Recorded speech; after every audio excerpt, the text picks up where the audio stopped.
This channel does not promote any violent, harmful, or illegal activities. All content provided by this channel is meant for an educational purpose only. আরে কম দে কিন্তু খাঁটি দে MDH Kashmiri লাল লঙ্কার গুঁড়ো।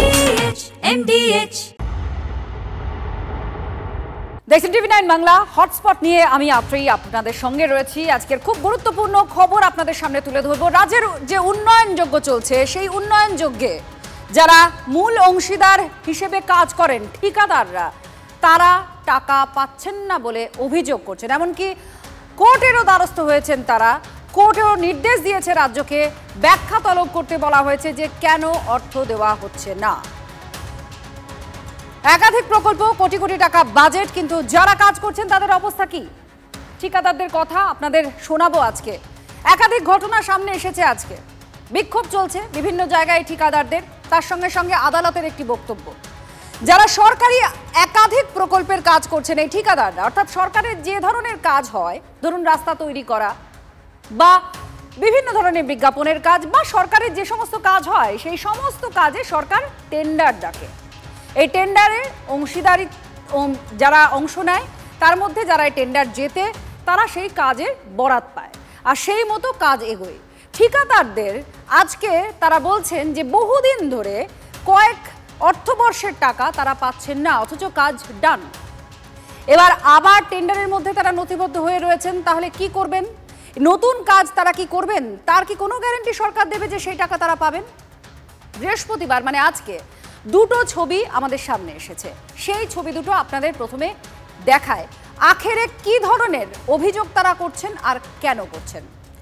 প্রথমে আপনাদের আলিপুরদুয়ারের ছবি দেখাবো আর তার সঙ্গে সঙ্গে দেখাবো পূর্ব মেদিনীপুরের নন্দীগ্রাম। নন্দীগ্রাম আপনারা জানেন এটা হটস্পট আমাদের রাজ্যের ক্ষেত্রে, রাজ্যের পালাবদলের ক্ষেত্রে। সেই জায়গাতেও এই অভিযোগ উঠছে, দুই জায়গাতেই এক অভিযোগ। আলিপুরদুয়ার মানে রাজ্যের উত্তর প্রান্ত আর নন্দীগ্রাম এই অংশ দক্ষিণবঙ্গের অংশ।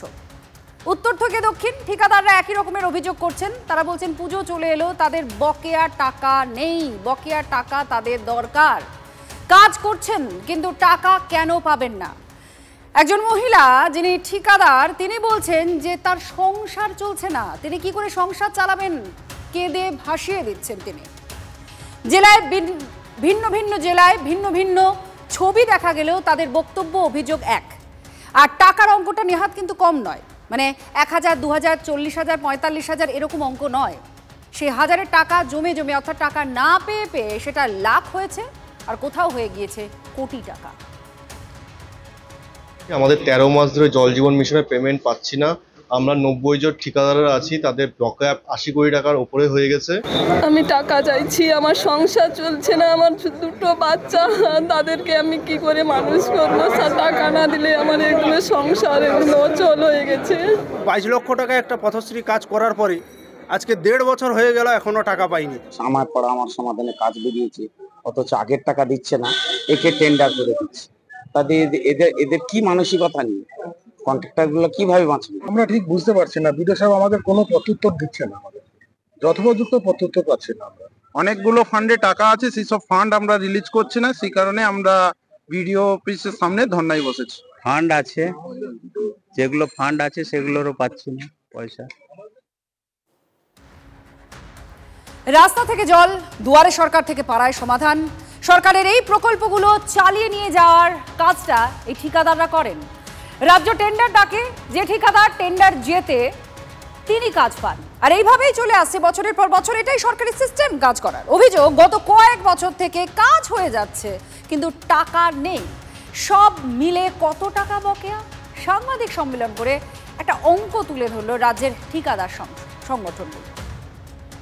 জমাকৃত বিলের অঙ্ক প্রায় 5,000 কোটি টাকা এবং কাজ হয়ে গেছে, এখনো বিল হয়নি, বিল হতে যাচ্ছে, তার পরিমাণটা প্রায় 2,500 কোটি টাকা। অত্যন্ত বিশাল। আমাদের টাকা আনার আর কোনো সোর্স নেই। কত টাকা শুনলেন তো ভালো করে? 5,000 কোটি টাকা বকেয়া। এই বিল জমা হয়নি 2,500 কোটির। সব মিলিয়ে প্রায় 7,500 কোটি টাকার বিষয় রয়েছে এখানে। আর কথা আছে না, বিন্দুতে বিন্দুতে মিলে সিন্ধু হয়। এ একেবারে বকেয়ার সিন্ধু, বকেয়ার সমুদ্র। কবে মিলবে এই বকেয়া? ঠিকাদার সংস্থার মুখে কাতর আর্জি শোনা যাচ্ছে। কি বলছেন তারা সরকারকে, শুনুন। সারা বাংলার প্রায় 4000 ঠিকাদার অত্যন্ত দিশাহারা, মৃত্যুর অপেক্ষা করা ছাড়া কোনো উপায় নেই। স্বেচ্ছামৃত্যু কেউ নেবে না, করবে না, শিক্ষা দীক্ষা আমাদের মধ্যে নিশ্চয়ই আছে। জীবন আজকে সত্যি বিপন্ন। ঠিকাদাররা কতটা অসহায় তারা আপনারা শুনলেন এই কথা, যে মৃত্যুর আর্জি করছেন, যে তাদের মৃত্যুটাও হয়তো চলে আসবে, কারণ তারা পারছেন না এই সমস্যার সঙ্গে যুঝতে। আর সংসার চালানো দায় হয়ে উঠছে, নিত্য জীবন চালানো দায় হয়ে উঠছে। অসহায় অবস্থা তাদের এই কাকুতি মিনতি কাজে আসবে কি? এবার চলে আসি দেখুন আদালতের খবরে। আদালতের খবর, এখানে একটা মামলা চলছে। সেই মামলাতেই এই প্রসঙ্গটা উঠে আসে। রাজ্য ঠিকাদারদের বকেয়া না মেটানোয় ক্ষুব্ধ কলকাতা হাইকোর্ট। 14 জুলাই ঠিকাদারদের বকেয়া মেটানোর একটা নির্দেশ হাইকোর্টের ডিভিশন বেঞ্চ দিয়েছিল, যে বকেয়া যা আছে সেটা মিটিয়ে দেওয়া হোক। কিন্তু সেই নির্দেশ, ধরুন আদালতের নির্দেশ, সেটা পালন হয়নি। কেন পালন হয়নি?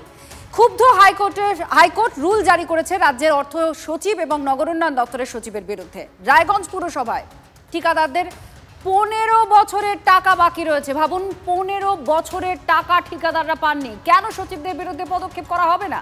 সেটাই ব্যাখ্যা চাইল ডিভিশন বেঞ্চ। রাজ্যকে অবিলম্বে ঠিকাদারদের টাকা মিটিয়ে দেওয়ার নির্দেশ দেওয়া হয়েছে।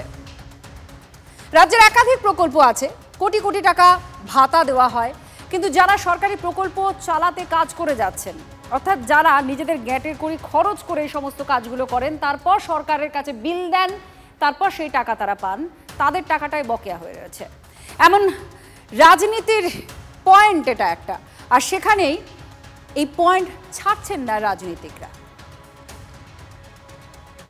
রাজ্যের প্রাপ্য ন্যায্য বরাদ্দ 1,92,000 কোটি টাকা অফিসিয়ালি পেন্ডিং। মানুষের যে বকেয়া আছে, কর্মচারীদের যে বকেয়া আছে, কন্ট্রাক্টরদের যে বকেয়া আছে, সেগুলোকে তারা দিচ্ছেন না। যে রাজনৈতিক দল আপনাদের স্বেচ্ছামৃত্যুর দিকে ঠেলে দিচ্ছে, স্বাভাবিকভাবেই রাজ্যের তো একটা আর্থিক সংকট চলছে। সেই জায়গায় দাঁড়িয়ে হয়তো বিল পেমেন্টের জন্য কিছুটা ডিলে হচ্ছে। উৎসবে কোটি কোটি টাকা বিলি করছেন ক্লাবগুলোকে খুশি রাখার জন্য, হাতে ধরার জন্য। যে সরকার ঠিকাদারদের বকেয়া পেমেন্ট দিতে পারে না, সেই সরকার আবার আমাদের পাড়া আমাদের সমাধান করবে কি করে? কিন্তু প্রত্যেকেই বিলের টাকা পেয়ে যাবেন সেটা নয়, কিন্তু যে বিমাতৃসুলভ আচরণে কেন্দ্র এখানে কার্যত বুলডোজিং করছে, সেটাও কিন্তু বাংলার মানুষ লক্ষ্য রাখছেন। কন্ট্রাক্টরে যা রাস্তাঘাট আজকে এই অবস্থা এই জন্যই আছে, কোনো ঠিকাদারের টাকা পেমেন্ট করা হচ্ছে না। রাস্তায় নেমে এই সরকারের ভাউতাবাজির বিরুদ্ধে মুখ না খোলে, তাহলে আপনাদেরও পেমেন্ট হবে না। রাজ্যে দুর্নীতি শেষ নেই, মাঝে মাঝে নতুন নতুন দুর্নীতির অভিযোগ উকি দেয়। আর সেই তালিকায় এবার কি নতুন সংযোজন? ম্যাকআউট দুর্নীতি। টাকার অঙ্কটাও নেহাত কম নয়, 837 কোটি টাকা। রাজ্যে প্রযুক্তি বিশ্ববিদ্যালয়ে বড়সড় দুর্নীতির অভিযোগ। ইডি আর সিবিআই তদন্ত চেয়ে হাইকোর্টে জনস্বার্থ মামলাও হয়েছে। টেন্ডারের কারচুপি করে কোটি কোটি টাকা নয়ছয় করার অভিযোগ উঠছে এই বিশ্ববিদ্যালয়। টেকনোলজি বিশ্ববিদ্যালয়, মৌলানা আবুল কালাম আজাদ এই বিশ্ববিদ্যালয়ের বিরুদ্ধে এই অভিযোগ। 150-র বেশি কর্মী নিয়োগেও অস্বচ্ছতার অভিযোগ আনা হয়েছে। একটা দুটো নয়, প্রযুক্তি বিশ্ববিদ্যালয়ে প্রায় প্রতিটি পদক্ষেপে দুর্নীতি হয়েছে বলে অভিযোগ করা হচ্ছে। এবং তালিকায় কি কি আছে এবার দেখুন, সেই তালিকা যে কি কি আছে। টেন্ডার কারচুপি, কর্মী নিয়োগে অস্বচ্ছতা, তফসিলি জাতি উপজাতি সংরক্ষণের যে নীতি আছে সেটা ভেঙে কাজ করা হয়েছে, এবং টিডিএস সেটা ছাড়াই লক্ষ লক্ষ টাকার পেমেন্ট হয়েছে। আরও একটা শিক্ষাক্ষেত্রে দুর্নীতির অভিযোগ। জনস্বার্থ মামলায় এই মামলার ক্ষেত্রে কি কি বিষয় সামনে এসেছে সেটা আপনাদের দেখাবো, কিন্তু আইনজীবী তরুণজ্যোতি তিওয়ারি তিনি কি বলছেন, কিভাবে এই অভিযোগ বা এই মামলা সামনে এসেছে, কিভাবে আদালতের কাছে গিয়েছে এই মামলা, শুনুন। অভিষেক বন্দ্যোপাধ্যায়ের ঘনিষ্ঠ একটা সলিসিটর ফার্ম তাদেরকে 50 লক্ষ টাকা ম্যাকআউট পেমেন্ট করল ফিস বাবদ, কিন্তু কোনো রকম টিডিএস কাটা হয়নি। তো এই পুরো ইস্যুটা নিয়ে প্রায় 820 কোটি টাকার উপর, 823 কোটি অ্যান্ড সামথিং টাকার ইরেগুলারিটি স্টেট গভর্নমেন্টের অডিট ডিপার্টমেন্ট পেয়েছিল। 21-এর লিস্টে যাদেরকে কন্ট্রাকচুয়াল বলে দেখিয়েছিল, 22-এর লিস্টে তাদেরকে রেগুলার টিচার দেখিয়ে দিয়েছে। মানে এনআইএফ কেও তাদের র্যাঙ্কিং এর জন্য ভুল তথ্য দিয়েছিল।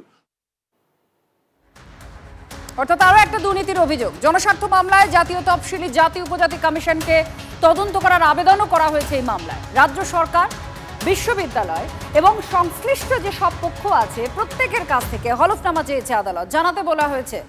অন্যদিকে নিজের এক্স হ্যান্ডেলে কেন্দ্রীয় শিক্ষা প্রতিমন্ত্রী সুকান্ত মজুমদার তিনি অভিযোগ করেছেন দুর্নীতির প্রমাণ অডিট রিপোর্টে স্পষ্ট রয়েছে, এমন তার পোস্ট, এবং তিনি অভিযোগও করেছেন। কি বলছেন আপনাদের শোনাবো। নির্বাচনের আগে সস্তার ফুটেজ কুড়োনোর নাটক। এই যে শিক্ষা ক্ষেত্রে যে দুর্নীতি আছে এটা তো এসছে ব্যাপক কেলেঙ্কারি থেকে। মমতা ব্যানার্জি এসে school committee, school service commission, board, council, বিশ্ববিদ্যালয়ের সিনেট, সিন্ডিকেট, এক্সিকিউটিভ কমিটি সব বাতিল করে দিয়েছেন। অডিটেড রিপোর্ট বিশ্ববিদ্যালয়ের হাতে আসার আগে যিনি আরটিআই করছেন, কমপ্লেন করছেন, তাদের হাতে নাকি পৌঁছে যাচ্ছে। তাহলে বুঝুন যে কেন্দ্রীয় সরকারের কোন সংস্থাকে দিয়ে অডিট হচ্ছে। সব জায়গায় নিজের পছন্দ মতো চোরজোচ্চদেরকে বসিয়েছেন। তাহলে আসলে দুর্নীতির মাথাকে ধরতে হবে এবং এই দুর্নীতি অন্তকে শেষ করতে হবে। সেই জন্যই আমরা বলেছিলাম চোর ধরো জেল বড়।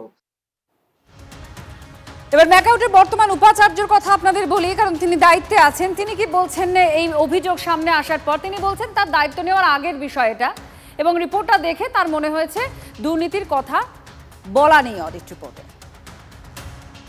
তোমার সঙ্গে কোনো সম্পর্ক কিছু নেই।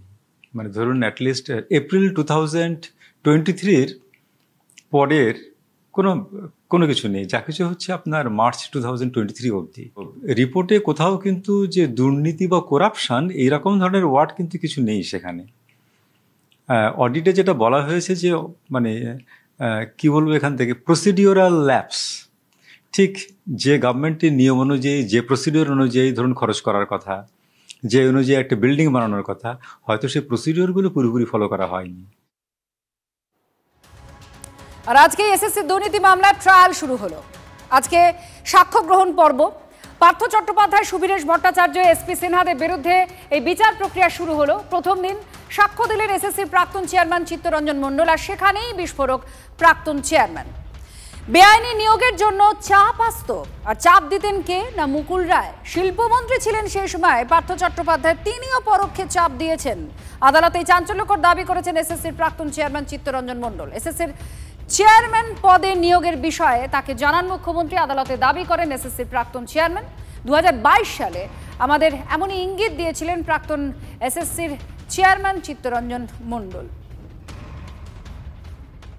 শিক্ষা ব্যবস্থায় শিক্ষক, মেধাবী শিক্ষক, প্রশাসন, সিলেবাস সবকিছু যদি ঠিক না থাকে তাহলে কিন্তু শিক্ষার চরম বিকাশ হয় না। এটা আমি মনে প্রাণে বিশ্বাস করি। তার এক্সিকিউশনের বাইরে কিছু করা আমার পক্ষে অসম্ভব ছিল। প্রশাসনের বাইরেও অনেক জায়গা থাকে, অনেক শক্তিশালী কেন্দ্র থাকে। সেই জায়গা থেকে তো যে ধরনের মতামত আমার কাছে আসছিল সেই সব মতামতের সঙ্গে আমার মতামত মেলেনি। চিত্তরঞ্জন মণ্ডল 22 সালে আমাদের কি বলেছিলেন আপনারা শুনলেন। এবার চিত্তরঞ্জন মণ্ডলের আজকে আমাদের সঙ্গে তিনি কথা বলেছেন, সাক্ষ্য দিয়েছিলেন তিনি। তো কি বলেছেন, আরো কিছু বিস্ফোরক অভিযোগ তার গলায় শোনা যাচ্ছে, শুনুন। 2016 সালে কার্বনের ডুপ্লিকেটটা থাকতো তাহলে কিন্তু যারা সত্যিকার কোয়ালিফাই করে চাকরি পেয়েছিলেন, কলেজ স্কুল সার্ভিস কমিশন স্বীকার করুক না করুক, সেগুলো বের করা যেত। এটা 12 সালে হতো, 16 সালে তুলে দেওয়া হতো, আবার সেটা 25 সালে ইন্ট্রোডিউস করা। মানুষ সবই বোঝে, সবই জানে। সাক্ষ্য শুরু হয়েছে বিচার প্রক্রিয়ার প্রথম দিনে, আর সেখানে বিস্ফোরক প্রাক্তন চেয়ারম্যান আর এর পাশাপাশি 8 জন সাক্ষীর নাম আদালতে আজ সিবিআই জমা দেয়। তাদের বয়ানেও কি তাহলে কোনো বিস্ফোরক কিছু লুকিয়ে আছে? এই প্রশ্ন খুব স্বাভাবিকভাবেই ওঠে। রাজনীতিকরাও নানান বক্তব্য তুলে ধরেছেন। কি বলছেন শুনুন। এই তথ্য থাকার পরেও কেন ইডি এতদিন তদন্ত প্রপারলি করে ফুল ফাইনাল চার্জশিটটা জমা দিল না? পার্থবাবু তো একটার পর একটা মামলায় জামিন পেয়ে যাচ্ছেন। যদি প্রপারলি চার্জশিটটা জমা পড়তো তাহলে একটার পর একটা মামলায় তিনি জামিন পেতেন না। তিনি যা বলছেন সত্য বলছেন। মুকুল রায় তখন দলের সংগঠনের দায়িত্বে ছিলেন। পশ্চিমবঙ্গের প্রত্যেকটি মানুষ জানেন এটি একটি প্রাতিষ্ঠানিক দুর্নীতি। ছেলে নিয়ে কারাকারি, কার কাছে ছেলে থাকবে তাই নিয়ে কাটোয়া মহকুমা আদালত চত্বরে বাবা মায়ের মধ্যে কারাকারি। বাবার বিরুদ্ধে 7 বছরের শিশু পুত্রকে আটকে রাখার অভিযোগ। দেখুন সেই ছবি।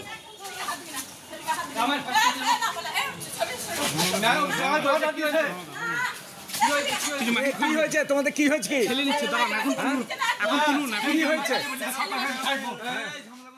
একদিন আমার কাছে ছিল মারধর করে কেড়ে নিয়ে পালিয়ে গেছে। কবে কেড়ে নিয়ে? ওর বাচ্চার জন্য আমি ওকে ইয়ে করেছি। কি মামলা ছিল আজকে? কি মামলা? আজকে বাচ্চারই মামলা ছিল। বাচ্চাটা কার কাছে থাকে? আসতেও দিল না, গেটে কিছু বলতেও দিল না, কোর্টে থেকে আমার কাছে কেড়ে নিয়ে পালিয়ে গেল। বাচ্চা তো বলছে নাকি বাবার কাছে যাবে বলছে। তেমনি উকিল বাবু শিখালেন, তেমনি উনি শিখালেন। আমার কাছে এক শিখে সব বাচ্চাটাকে আমাকে কোনো কথাই জিজ্ঞাসা করতে দিল না। আমার উপরে 4টি কেস করেছে। কোনো স্বামী কি কেস? হ্যাঁ কি কেস? বউ মামলা প্রথম করেছিল, আবার করেছে আমার নামে, আমার বোনের নামে, আমার দুলাভাইয়ের নামে। ছেলে আমার কাছে আছে 9 মাস। হ্যাঁ, ওর মা খারাপ, ও একটি ছেলের সাথে সম্পর্ক ছিল। হ্যাঁ, যাইলে ও পালিয়ে যায়। যাই কি করতে রাইটস ছিল ছেলে, ওই ছেলে যার কাছে যাবে তারই হবে। হ্যাঁ, বাহ, এবার হয়েছে স্বাদ। হ্যাঁ, অপূর্ব স্বাদ। এমডিএচ এর চাঙ্কি চাট মশলা, জীবনে আসল স্বাদ জাগলো। আসল মশলা, এমডিএচ।